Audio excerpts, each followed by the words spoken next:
এখান থেকে এইভাবে প্রসাদ বিতরণ হচ্ছে। এটা কি জন্য দাদা? হ্যাঁ নিয়েছে, আমি তো গাড়ি চালাতে খেতে পারবো না। এই উৎসবটার নাম দেওয়া হয়েছে চিড়া দই উৎসব। পিছনে অ্যানাউন্স করছে।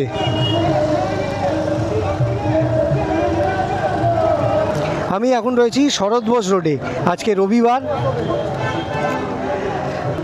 সামনে যে জিনিসটা আপনাদের দেখানোর চেষ্টা করছি, চলুন পাশে গেলে আরও ভালো করে দেখাতে পারবো। কিংবা আমি যদি এই রুট দিয়েই যাই, মানে এদের সাথে সাথেই যাই, তাহলে আরও ভালো করে দিয়েছে তাহলে আরও বেশি ভালো করে দেখাতে পারবো। দেখুন এখানে প্রসাদ বিতরণ হচ্ছে। হ্যাঁ পেয়েছি।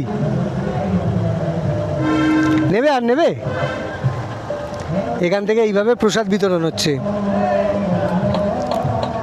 এটা কি জন্য দাদা? হ্যাঁ নিয়েছে, আমি তো গাড়ি চালাতে খেতে পারবো না। দিয়েছে। হ্যাঁ, এটা কিসের জন্য গো? চিড়া দই ফেস্টিভ্যাল হয়েছে না কালকে পানিহাটিতে। ও আচ্ছা, বাহ। দারুণ। দেখুন রাস্তায় চলতে চলতে এরকম কত জিনিস চোখে পড়ে যায়। পানিহাটিতে কালকে কিছু একটা হয়েছে শ্রীকৃষ্ণের। আমি যদি এদের পিছন যাই তাহলে, হ্যাঁ ওদিক দিয়ে চলে যাচ্ছি। হ্যাঁ চলে যাচ্ছি। স্যার তো আমাকে এদিকে না পাঠিয়ে ছাড়বেন না।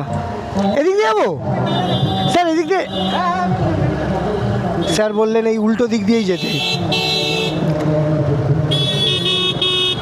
দেখুন বাঁ দিকটা খেয়াল করুন।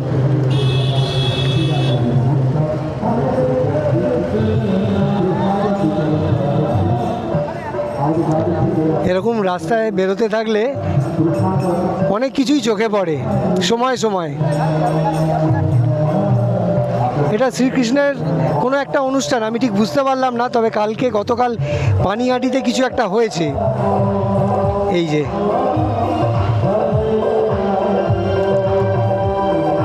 সামনেই ওখানে দেশপ্রিয় পার্ক।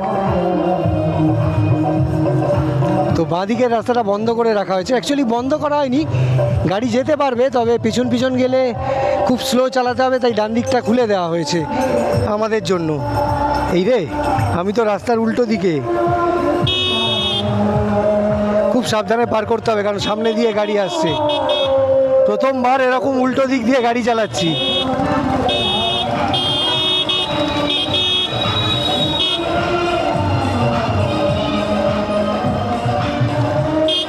চলুন, সিগন্যালটা খোলা আছে, মানে দেশপ্রিয় পার্কে সিগন্যাল খোলা আছে। আমি ওই পাশটা গিয়ে একটু দাঁড়াচ্ছি, তারপর ওরা পিছনে যদি এই দিকেই আসে তাহলে আপনাদের আরেকটু ভালো করে দেখাতে পারবো।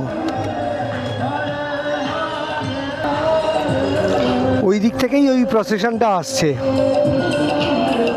মানে ওদিকে এজেসি বোস রোড, ওদিক থেকে আসছে, এদিকে গড়িয়াহাট আর এদিকে রাসবিহারী মোড়। আর এটা যাচ্ছে, এই রাস্তাটা যাচ্ছে লেক গার্ডেনের দিকে, না এদিকেই আসছে।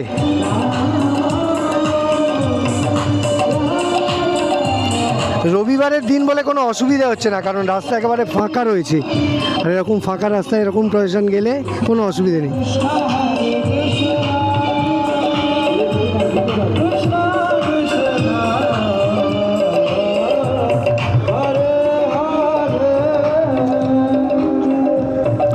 এবার এরকম কিছু দেখার পর অনেকেই অনেক রকম মতামত দিতে পারেন।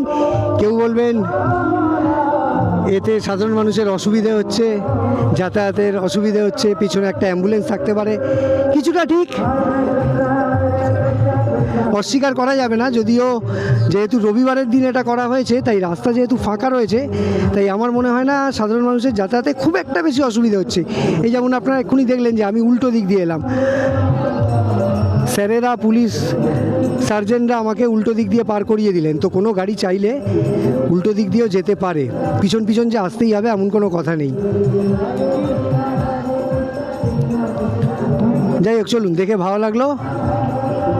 আর আমি এরকমই আপনাদের সাথে কলকাতার বিভিন্ন জায়গায় এরকম যা কিছু চোখে পড়বে, সে ভালো হোক খারাপ হোক অদ্ভুত হোক আশ্চর্যের কিছু হোক, যাই দেখবো আপনাদের সাথে শেয়ার করব। আর ভিডিও শেষে সেই কথাটা একবার বলে নেব যে আমার ভিডিও আমার চেষ্টা যদি আপনাদের ভালো লাগে তাহলে আমার চ্যানেলটাকে সাবস্ক্রাইব আর আমার ভিডিওটাকে লাইক আর শেয়ার করে দেবেন। আবার এরকমই কোনো ভিডিওতে কলকাতার অন্য কোনো অংশে দেখা হবে, কথা হবে। ভালো থাকবেন, টাটা।